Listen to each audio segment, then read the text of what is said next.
Ángel, buenos días y muchas gracias por venir al evento. Es un placer tenerte aquí.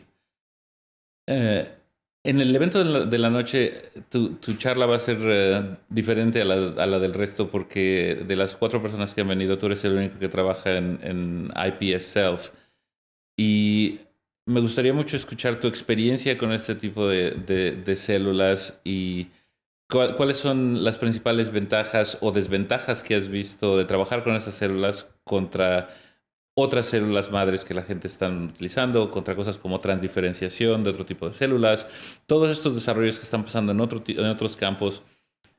Las IPS fueron tan sonadas cuando se descubrieron.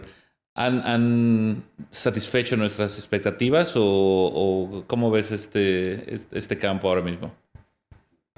Muy buenas tardes, primero de todo, un placer estar aquí y muchas gracias por la invitación. En el caso concreto de las células IPS, yo creo que han satisfecho algunas de las expectativas que habían creado. Yo creo que en sí han constituido un nuevo campo dentro de la ciencia que nos está permitiendo entender fenómenos como la reprogramación de la identidad de una célula, en qué consiste, cómo se mantiene la identidad del linaje, cómo se puede cambiar, ha abierto puertas, como comentabas, de la transdiferenciación directa, y desde el punto de vista de su aplicación biomédica está permitiendo, yo diría, dos tipos de grandes campos de aplicación.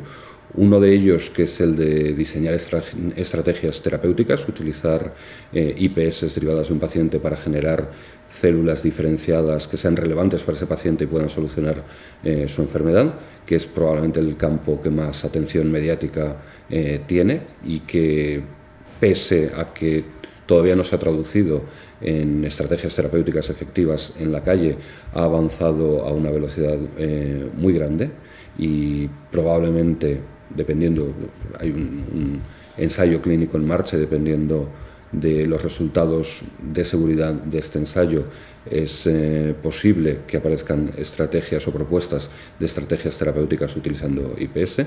Y el otro gran campo que se ha abierto con este tipo de tecnología es generar modelos realmente humanos basados en células de pacientes que permitan entender los mecanismos que conducen a la enfermedad, incluso probar sustancias convencionales, tratamientos convencionales de pequeñas moléculas o de grandes moléculas que reviertan los fenotipos de enfermedad o que incluso los prevengan.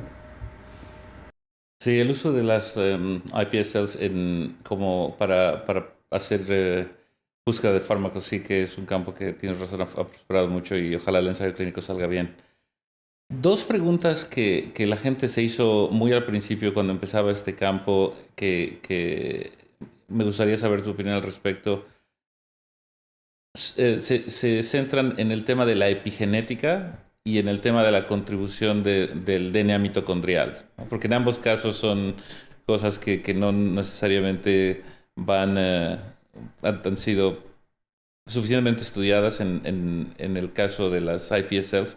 Y me pregunto si realmente los problemas que la gente pronosticaba al principio sobre epigenética y metilación del DNA y tal, sí han sido realmente cosas que han detenido el desarrollo de este campo, o si al final estos fueron llamadas de atención que no merecían la pena. Lo que hemos aprendido y se ha investigado en detalle cómo sucede la reprogramación también en el landscape epigenético de la célula. Las impresiones iniciales de que era una reprogramación completa, un borrado completo de la información epigenética de la célula somática, la célula que estás reprogramando, y un cambio completo hacia un paisaje epigenético propio de una célula pluripotente, se ha visto que quizá no es una reprogramación tan completa, pero sí que los fallos de reprogramación es una reprogramación muy global. Los fallos que ocurren en esta reprogramación o las zonas que no llegan a reprogramarse completamente de las modificaciones epigenéticas son anecdóticas y puede que tengan importancia para algunos casos concretos, pero en otros muchos probablemente no tienen ninguna repercusión. Y es lo que se está estudiando en estos momentos, tanto desde el punto de vista de modelado de enfermedades como de generar células con utilidad terapéutica, ser conscientes de estas zonas que pueden no reprogramarse de forma fidedigna y ver si tienen un impacto sobre la posible utilidad de las células. Luego yo diría que se han conocido, no se producen de forma uniforme en todas las células que se reprograman y conviene tenerlos en cuenta para diseñar posibles aplicaciones de estas células. Y en cuanto al DNA mitocondrial, el DNA mitocondrial es el de la célula somática,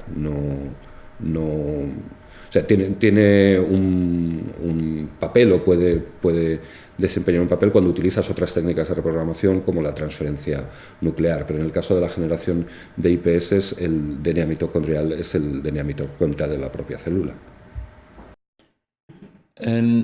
Regresando a uno de los puntos que hacías al principio sobre las dos utilidades de las células IPS, una siendo como herramientas de investigación y la otra desde el punto de vista realmente terapéutico, y el hecho de que hay ensayos clínicos ya en marcha. En España, en particular, ¿hay suficiente diálogo entre los investigadores que están estudiando las células madre a nivel básico con la gente en la clínica, que son los que van, al final de cuentas, a realizar estos ensayos? ¿O tiene que optimizarse este diálogo y cómo? Es un diálogo que nunca es suficiente, y en el caso concreto de España hay iniciativas de política científica a nivel local y a nivel nacional para fomentar este diálogo, y eso está haciendo posible que se produzca de una forma más fluida y más productiva. Pero yo diría que estamos todavía empezando a andar ese camino que quizá en otros países se ha realizado con mayor rapidez. De los diferentes obstáculos que hay para implementar en la clínica el uso de terapias celulares, ¿cuál te parece a ti que es el que es más urgente atacar y tratar de resolver? Porque a veces hay muchos aspectos desde el punto de vista regulatorio, desde el punto de vista financiero, desde el punto de vista biológico, cuánto sabemos de estas células. De todos los problemas que puede haber en este camino, ¿cuál te parece a ti que es el que es más urgente atacar desde ahora? Me parece lo más urgente, lo que podría prevenir de forma definitiva el uso de estas células, es que no lleguemos a desarrollar métodos que permitan utilizarlas de forma segura.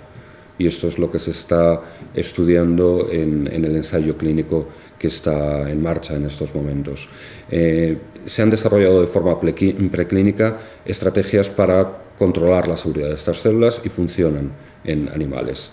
Pero ahora lo que tenemos que ver es si en el caso de pacientes, de seres humanos, estas estrategias también funcionan y la utilización de las células es segura. Si no fuéramos capaces de desarrollar estrategias que nos permitan usarlas de forma segura, no tendría sentido probablemente buscar otras formas de modelos de negocio o solucionar otro tipo de problema. Basado en lo que se ha hecho o lo que conocemos por los experimentos de preclínica, yo creo que estamos en el buen camino y que las estrategias que se están diseñando serán seguras. O si esa puerta se pasa, yo creo que la siguiente urgencia es diseñar la logística de utilización de estas células. Generar estas células es caro, no es el tipo de tratamiento habitual que una farmacéutica o un sistema de atención sanitaria público pueda permitirse, y hay que diseñar estrategias creativas para una utilización de estas células que al final redunde en beneficio tanto del paciente como de la sociedad. Muchas gracias, Ángel, y estoy muy a la expectativa de tu charla esta tarde. Seguro que será muy interesante. Gracias. Muchas gracias a vosotros.